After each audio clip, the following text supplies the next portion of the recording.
नमस्कार सम्पूर्णमा। आज म गण्डकी प्रदेशको कक्षा 10 को एसई अन्तर्गत एसई म्याथमेटिक्स अन्तर्गत प्रश्न नम्बर 2 लिएर उपस्थित भइसकेको छु। अब ढिला नगरी हामी स्क्रिनमा हेरौँ है त के दिएको छ त।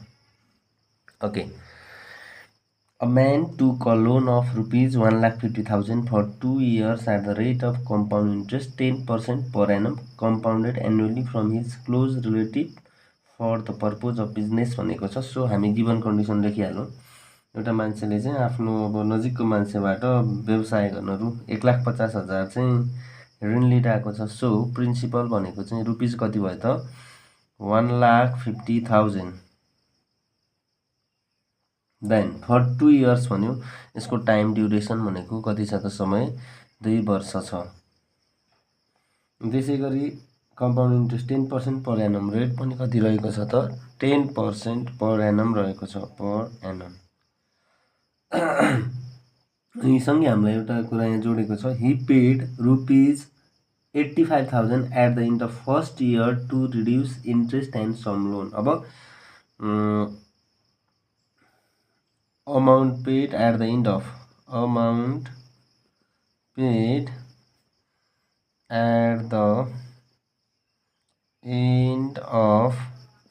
First year. अब पहिलो वर्षको अन्त्यमा चाहिँ उनले आफ्नो जुन ऋण घटाउनको लागि रुपिस 85,000 चाहिँ उनले के गरेको छ त पे गरेको छ। अब हामीले बुझ्नुपर्ने कुरा के छ भन्दा यो 85,000 चाहिँ के को लागि पे गरेको भन्दाखेरि उसले त्यो 85,000 तिर्दै गर्दा टु रिड्युस इन्ट्रेस्ट उसले ब्याज र ऋण इन्ट्रेस्ट र लोनै कम गर्नको लागि इन्ट्रेस्ट प्लस लोन रिड्युस गर्नको लागि चाहिँ पे गरेको अमाउन्ट हो। हजुरले यो बुझ्न एकदम जरुरी छ है। हामीले नर्मल्ली चाहिँ amount paid at the first year भनेर धेरै प्रब्लमहरू गरिसकेका थियौँ, तर यहाँ चाहिँ अब त्यसैले अलिकति तन्काएर त्यो अमाउन्ट चाहिँ इन्ट्रेस्ट र लोन पे गर्नको लागि हो है भनिदिएको छ। ओके, अब हामी ए नम्बरमा जाउँ है त। यसको सब टपिक्स एमा के सोधेको छ हेर्नुहोस् के भन्यो त write the formula for finding annual compound interest भन्यो। अब वार्षिक चक्रीय ब्याज अनुसार चाहिँ अब चक्रीय ब्याजको सूत्र लेख्नुहोस् भन्यो। सिआई इक्वल टु के हो त पी 1 प्लस आर बाई 100 को पावर होल टी माइनस 1। यो हजुरहरूको कम्प्लिट भइहाल्यो।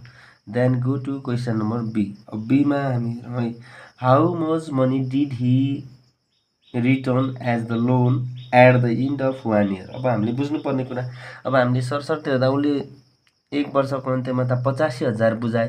जुन 85,000 बुझाउँदा चाहिँ उसले इन्ट्रेस्ट प्लस लोन ब्याज र अथवा ऋण लिएको रकममा केही घटाएको। अब हामीलाई चाहिँ प्रश्नले के सोधिरहेछ क्लियरली भन्दाखेरि उनले 1 वर्षको अन्त्यमा ऋणमा कति रकम फिर्ता गरे त हो। अब ऋणमा यहाँ लोनमा कति फिर्ता गर्यो भन्नको लागि हामीले पहिला फर्स्ट इयरको इन्ट्रेस्ट चाहिँ के गर्नुपर्ने हुन्छ त फाइन्ड आउट गर्नुपर्ने हुन्छ। अब त्यो इन्ट्रेस्ट घटाइसकेपछि चाहिँ जुन 85,000 उसले पे गरेको हो, अब 85,000 मा इन्ट्रेस्ट कति घट्यो अनि इन्ट्रेस्टबाट बाँकी बसेको पैसा चाहिँ केमा घट्यो त लोनमा अथवा ऋणमा घट्यो। सो हामी यहाँ कम्पाउन्ड इन्ट्रेस्ट चाहिँ क्याल्कुलेट गर्न गइरहेका छौँ। सिआई भनेको के हो त पी यो माथिकै फर्मुला युज गरौँ 1 plus R by 100 whole power T minus 1। Okay, हजुरहरूले भ्यालु रिप्लेस गर्न सक्नुहुनेछ। अब पी को भ्यालु हामीसँग कति छ 1,50,000 अनि 1 प्लस 10/100। अब हजुरले के कुरा बुझ्न जरुरी छ भन्दा यहाँ टाइमको भ्यालु कति राख्ने। हामीले त यो के गरिरहेछौँ त 1 इयरको इन्डमा 1 वर्षको अन्तमा भनेको छ। सो यसमा चाहिँ मैले अघि टी इक्वल टु चाहिँ हजुरले 1 युज गर्नुहुन्छ, यो चाहिँ ख्याल गर्नु पर्यो है। बी को लागि चाहिँ टाइम चाहिँ 1 इयर हुन्छ। सो 1 माइनस 1 किनकि हामीले टोटल 2 इयरको फाइन्ड आउट गर्दै छैनौँ, 1 इयरको इन्डमा को लागि क्याल्कुलेट गर्दैछौँ। 1,50,000 1 प्लस अब 10/100 भनेको 0.1 भयो पावर 1 पावर 1 लेखिराख्नु परेन हजुरले पावर 2 हुँदा चाहिँ क्याल्कुलेट गर्नु पर्यो। अब यो भनेको कति भयो त 1.1 पावर चाहिएन 1 माइनस 1। अब यो सब्ट्र्याक्ट गर्नुहोस् इन्टु 0.1। अब हामीसँग फर्स्ट इयरको इन्ट्रेस्ट आएको छ जुन चाहिँ 15,000 भयो। अब हामीले के गर्नुपर्छ, अब हामीले निकाल्नुपर्ने चाहिँ के हो त, return money as the loan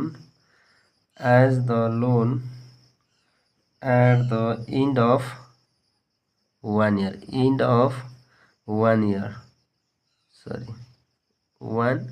हामीलाई क्लियरली क्वेसनले के भनेको छ भन्दाखेरि हजुरले बुझ्नुपर्ने कुरा यहाँ लेखेँ मैले, उसले 1 इयरको एन्डमा चाहिँ 85,000 पे गरेको हो। अब कतिपय यो प्रश्नमा झुकिनुहुन्छ, return money as the loan at the end of 1 year, उसले त 85,000 नै झिकेको भनेर त्यो एन्सर लेख्नु होला, त्यो लेख्न पाइएन। हामीलाई प्रश्नले के भनेको छ त, यो 85,000 चाहिँ उसले ब्याज र ऋणको लागि तिरेको हो। अब हामीले के गर्नु पर्यो भन्दा यहाँ प्रश्नले बीमा सोधेको चाहिँ के छ त, उसले कति मनी चाहिँ लोनको लागि मात्र रिटर्न गर्यो भनेको छ। भनेपछि यो 85,000 मध्ये फर्स्ट इयरको इन्ट्रेस्ट त कति रहेछ, 15,000, 15,000 चाहिँ ब्याजको रूपमा पे गरेछ। भनेपछि यो 85,000बाट 15,000 घटायो भने चाहिँ बाँकी रकम चाहिँ उसले लोनको रूपमा चाहिँ रिटर्न गरेको हो, अथवा त्यो सामामा चाहिँ घट्दै जाने हो। 15,000 त ब्याज मात्र घट्ने भयो। सो 85,000 माइनस 15,000 गर्नुहोस्, यो कति आयो त, रुपिज 70,000। यो 70,000 भनेको चाहिँ के हो त, return money as the loan at the end of 1 year भयो। Okay, then go to question number C. अब सीमा हामीलाई के सोधेको छ, हजुरले स्क्रिनमा देख्न सक्नुहुनेछ।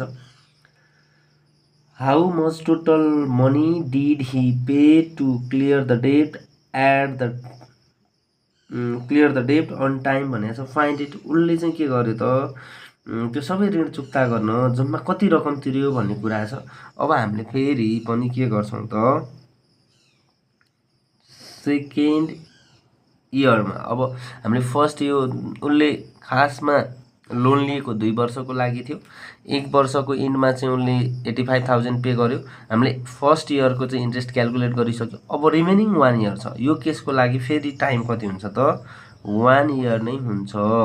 सो अब हामीले सधैँभरि बुझ्नुपर्ने कुरा के छ भन्दाखेरि हजुरहरूले चाहिँ अब फर्स्ट इयरको कम्पाउन्ड अमाउन्ट झिक्नुहुन्छ। फर्स्ट इयरको कम्पाउन्ड अमाउन्ट झिकिसकेपछि उसले 85,000 तिरिसक्यो, त्यो रिमेनिङ अमाउन्ट चाहिँ अब सेकेन्ड इयरको लागि प्रिन्सिपल हुन्छ। सो अब कम्पाउन्ड अमाउन्ट अफ, मैले सिए अफ फर्स्ट इयर झिकेँ। अब फर्स्ट इयरको सिए भनेको के छ त हाम्रो लागि, प्रिन्सिपल प्लस सिआई हो। अब प्रिन्सिपल कति छ हामीसँग, 1,50,000 रहेको छ, प्लस कम्पाउन्ड इन्ट्रेस्ट भनेको 15,000 नै आयो। अब यो टोटल कति हुन्छ त यसको सम भनेको 1,65,000 भयो। अब हामीले के बुझ्न जरुरी छ भन्दाखेरि यो 1,65,000 चाहिँ फर्स्ट इयरको अमाउन्ट भयो, तर यो मान्छेले चाहिँ 85,000 त पे गरिसकेको छ नि त। भनेपछि त्यो 1 वर्षको अन्त्यमा तिरेको रकम चाहिँ घटाउनु पर्यो, त्यो चाहिँ हाम्रो लागि अब रिमेनिङ अमाउन्ट आफ्टर पेइङ। अब रिमेनिङ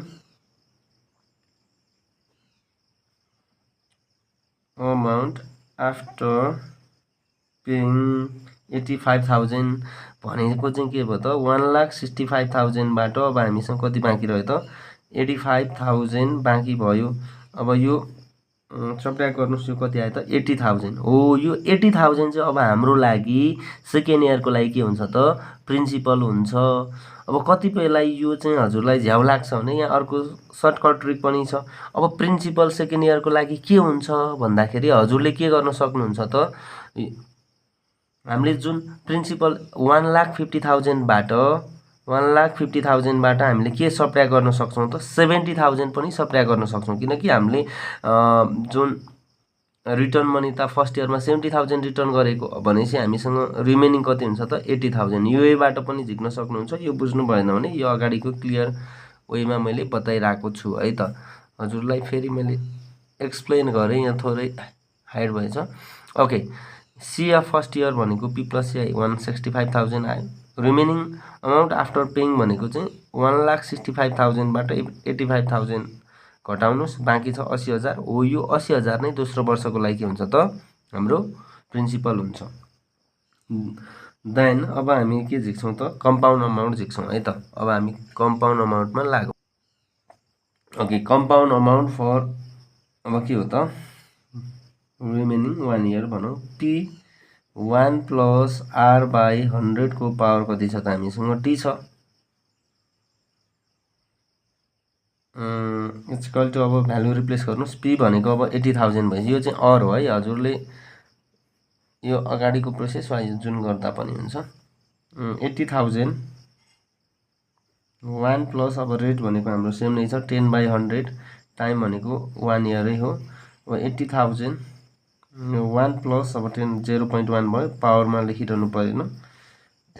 80,000 इन्टु 1.1 अब यो हाम्रो कति आयो त 88,000 आयो। कति आयो 88,000।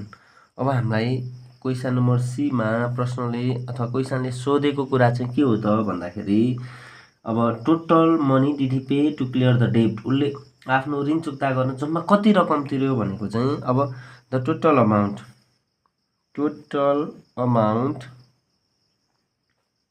टु क्लियर द डेब्ट on time, to clear the डेब्ट अन टाइम। त्यो भनेको चाहिँ हामीले उसले के गर्यो त 1 इयरको इन्डमा 85,000 पे गरेको छ। हामीले जुन अघि नै 1 इयरको इन्डमा चाहिँ 85,000 त्यो पनि उसले पे गरेको, त्यसको पनि हिसाब किताब हुन्छ 85,000 प्लस र अहिले उसले फेरि फाइनल्ली सेकेन्ड दुईटा इयरलाई ब्रेकडाउन गर्दा पहिलो दोस्रो वर्षको अन्त्यमा अमाउन्ट कति भएको छ 88,000। यो दुईटालाई एड गरिदिनुहोस्। यो 85 चाहिँ कहाँबाट आयो भनेर हजुरलाई लाग्न सक्छ। यो चाहिँ सुरु 1 वर्षको अन्त्यमा तिरेको हो, पछिल्लो 1 वर्षको अन्त्यमा यो तिर्यो भनेपछि यसलाई एड गरिदिनुहोस्। यो कति रहेछ त रुपिज 1,73,000 चाहिँ उसले टोटल आफ्नो लोन क्लियर गर्नको लागि चाहिँ पे गरेको अमाउन्ट हो। हजुरलाई भिडियो कस्तो लाग्दैछ कमेन्टमा आफ्नो प्रतिक्रिया दिनुहोला, साथै लाइक, सेयर एन्ड सब्सक्राइब गर्न नभुल्नुहोला। Okay, thank you.